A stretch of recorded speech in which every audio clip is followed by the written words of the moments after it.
বরগুনা জেলা জাতীয়তাবাদী স্বেচ্ছাসেবক দলের নতুন আহ্বায়ক কমিটি ঘোষণা করায় কেন্দ্রীয় নেতাদের ধন্যবাদ জানিয়ে সদস্য সচিব আসলাম আকুনের নেতৃত্বে আনন্দ মিছিল, মিষ্টি বিতরণ এবং আলোচনা সভা করেছেন তালতলী উপজেলার সংগঠনটির নেতাকর্মীরা।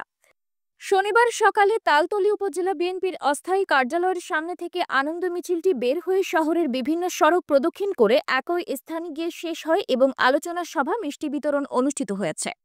এর আগে বৃহস্পতিবার রাতে কেন্দ্রীয় স্বেচ্ছাসেবক দলের সভাপতি এস.এন. জিলানী ও সাধারণ সম্পাদক রাজীব আহসান বরগুনা জেলার স্বেচ্ছাসেবক দলের আহ্বায়ক কমিটি ঘোষণা করেছেন।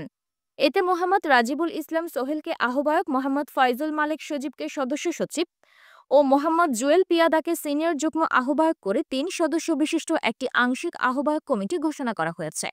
এই সময় বাংলাদেশ জাতীয়তাবাদী দল বিএনপির ভারপ্রাপ্ত চেয়ারম্যান তারেক রহমান সহ কেন্দ্রীয় স্বেচ্ছাসেবক দলের নেতৃবৃন্দকে ও বরগুনা জেলা স্বেচ্ছাসেবক দলের সকলকে শুভেচ্ছা ও অভিনন্দন জানান নেতাকর্মীরা। আনন্দ মিছিল ও আলোচনা সভায় বক্তব্য রেখেছেন সদস্য সচিব মোহাম্মদ আসলাম আকুন, তালতলী উপজেলা স্বেচ্ছাসেবক দল। আরও বক্তব্য রেখেছেন স্বেচ্ছাসেবক দলের যুগ্ম মোহাম্মদ মামুন হাওলাদার, বরবগী ইউনিয়নের স্বেচ্ছাসেবক দলের সদস্য সচিব মোহাম্মদ হুমায়ুন কবির এবং আরও উপস্থিত ছিলেন অন্যান্য অঙ্গ সহযোগী সংগঠনের নেতৃবৃন্দ। এ সময় বক্তারা বলেন, রাজিবুল ইসলাম সোহেল ও মোহাম্মদ ফয়জল মালিক সজীবের দিক নির্দেশনায় ফ্যাসিবাদী সরকার পতনের দুর্বার আন্দোলনে অগ্রণী ভূমিকা পালন করে। তাদের দিক নির্দেশনায় তালতলী উপজেলা স্বেচ্ছাসেবক দলের নেতাকর্মীরা রাজপথে থাকবে।